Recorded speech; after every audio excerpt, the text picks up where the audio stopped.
Olá, meus amigos e amigas, o canal Verdades sempre traz temas importantes para a harmonia de nossas vidas, pois tem compromisso com a verdade, a ciência, a filosofia e a religião. Então venho pedir a sua inscrição no canal, o seu gostei, seus comentários e compartilhem com seus grupos e amigos. Vejamos o tema de hoje. Há muitas moradas na casa de meu pai. A casa do pai é o universo.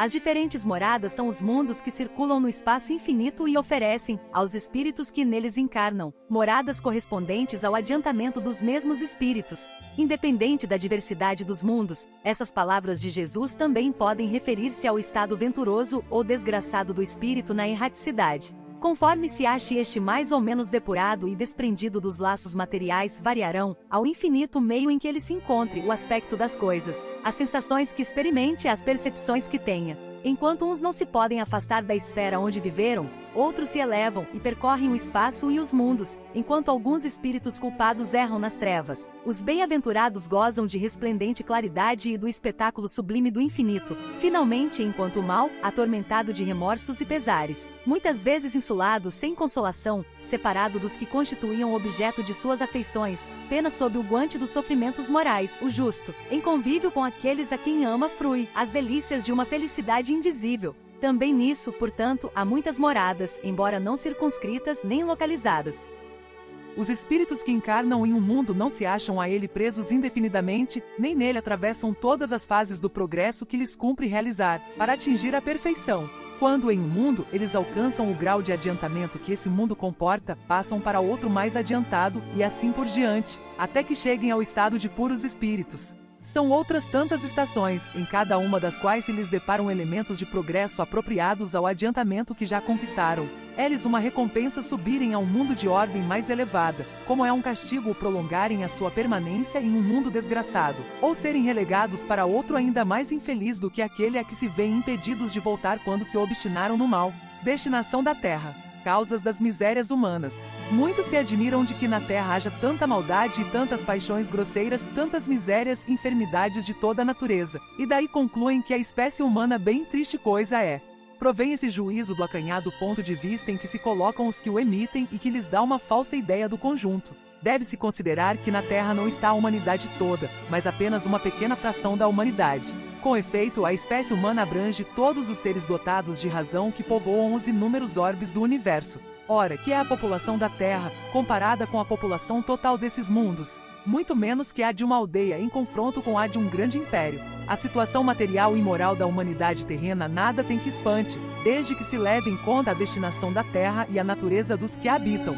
Faria dos habitantes de uma grande cidade falsíssima ideia quem os julgasse pela população dos seus quarteirões mais ínfimos e sórdidos. Num hospital ninguém vê senão doentes e estropiados. Numa penitenciária, vêem-se reunidas todas as torpezas, todos os vícios. Nas regiões insalubres, os habitantes, em sua maioria, são pálidos, franzinos e enfermiços. Pois bem, figure-se a Terra como um subúrbio, um hospital, uma penitenciária, um sítio-malsão, e ela é simultaneamente tudo isso, e compreender-se-á porque as aflições sobrelevam aos momentos felizes, porquanto não se mandam para o hospital os que se acham com saúde, nem para as casas de correção os que nenhum mal praticaram, nem os hospitais e as casas de correção se podem ter por lugares de deleite. Ora, assim como numa cidade, a população não se encontra toda nos hospitais ou nas prisões, também na Terra não está a humanidade inteira. E do mesmo modo que do hospital saem os que se curaram e da prisão os que cumpriram suas penas, o homem deixa a Terra quando está curado de suas enfermidades morais.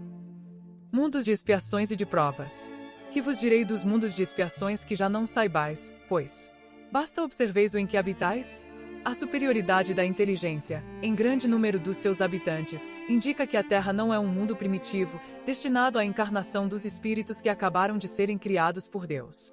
As qualidades inatas que eles trazem consigo constituem a prova de que já viveram e realizaram certo progresso. Mas também os numerosos vícios a que se mostram propensos constituem um índice de grande imperfeição moral. Por isso os colocou Deus num mundo ingrato, para expiarem aí suas faltas, mediante penoso trabalho e misérias da vida, até que hajam merecido ascender a um planeta mais ditoso. Há muitas moradas na casa de meu pai. Entretanto, nem todos os espíritos que encarnam na Terra vão para aí em expiação. As raças aqui chamais selvagens são formadas de espíritos que apenas saíram da infância e que na Terra se acham, por assim dizer, em curso de educação, para se desenvolverem pelo contato com espíritos mais adiantado. Vêm depois as raças semicivilizadas, constituídas desses mesmos espíritos em via de progresso. São elas, de certo modo, raças indígenas da Terra, que aí se elevaram pouco a pouco em longos períodos seculares, algumas das quais han podido chegar ao aperfeiçoamento intelectual dos povos mais esclarecidos. Os espíritos em expiação, se podemos exprimir dessa forma, são exóticos na Terra, já viveram noutros mundos, donde foram excluídos em consequência da sua obstinação no mal e por se haverem constituído, em tais mundos, causa de perturbação para os bons. Tiveram de ser degradados, por algum tempo, para o meio de espíritos mais atrasados, com a missão de fazer que estes últimos avançassem, pois que levam consigo inteligências desenvolvidas e o germen dos conhecimentos que adquiriram. Daí vem que os espíritos em punição se encontram no seio das raças mais inteligentes.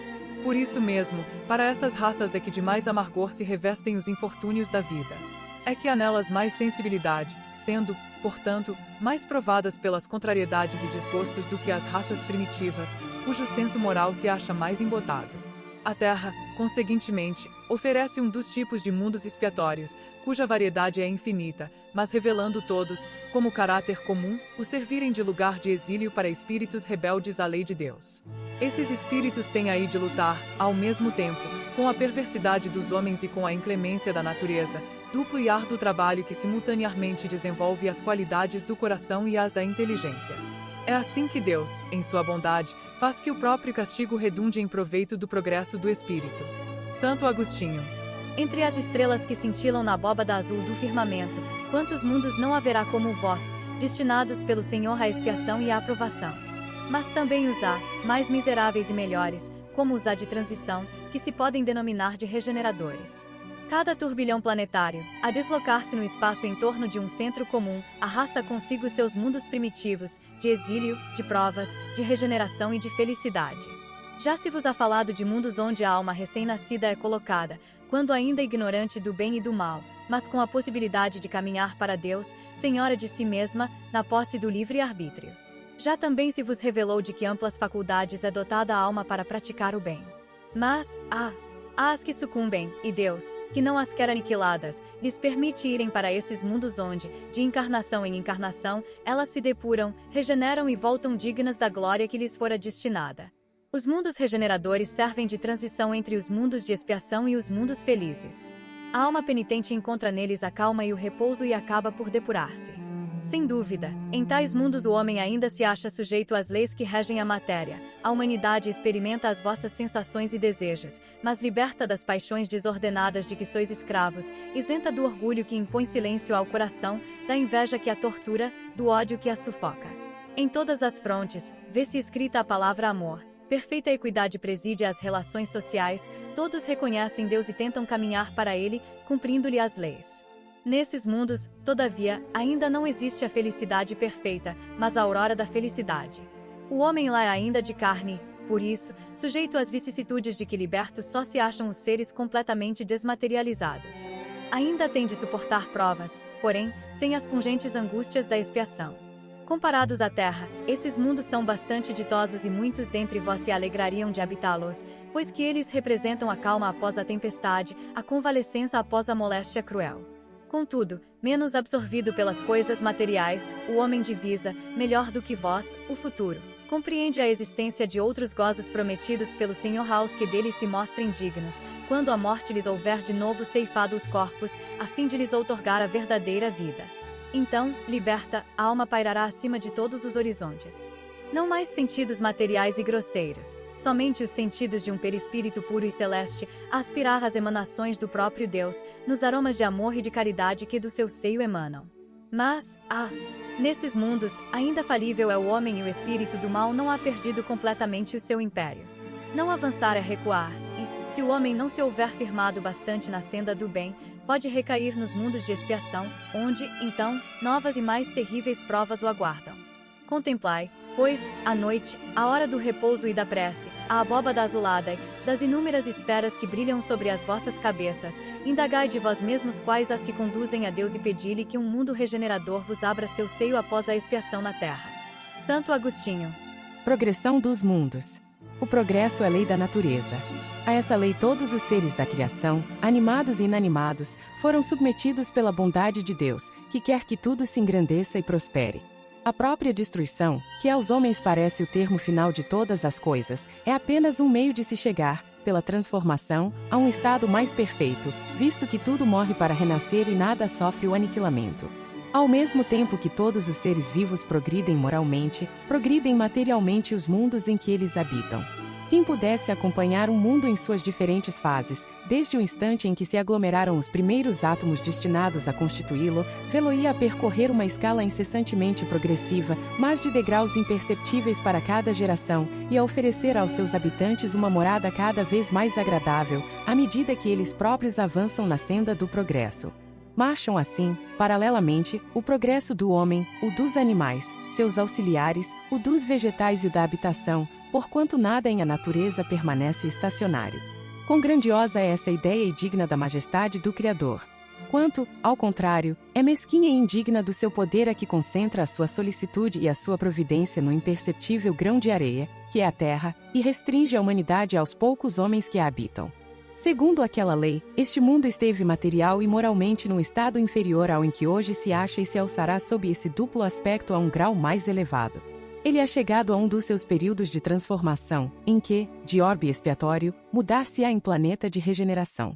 Onde os homens serão ditosos, porque nele imperará a lei de Deus. Santo Agostinho. Síntese: conhece-se a árvore pelos seus frutos. Isso significa que pelos efeitos se pode observar a qualidade da causa. Deus é a inteligência suprema e a causa primária de todas as coisas. Pelo raciocínio, é possível concluirmos que Deus deve possuir todas as virtudes em seu grau máximo.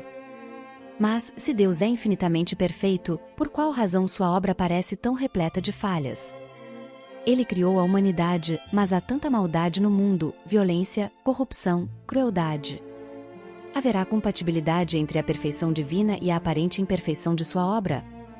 Nesse particular, cabe-nos ter em mente um ensino do Mestre Jesus: há muitas moradas na casa de meu Pai. A casa do Pai é o universo. As diferentes moradas são os mundos que circulam no espaço infinito. Essas moradas possuem características correspondentes ao estado evolutivo dos espíritos que nelas habitam. São inumeráveis os mundos e em diversos estágios evolutivos. Quanto mais evoluído o espírito, melhor o mundo que ele habita. Existem mundos primitivos, de provas e expiações, de regeneração e paz, ditosos e celestes ou divinos. Nos mundos primitivos, reinam soberanas as paixões e a vida moral é quase nula. A Terra foi, um dia, um mundo primitivo. Na atualidade, qualifica-se como de provas e expiações, encaminhando-se para mundo de regeneração. Os seres que a habitam, em sua maioria, possuem inteligência desenvolvida. Contudo, são muito viciosos ainda, o que evidencia sua imperfeição moral.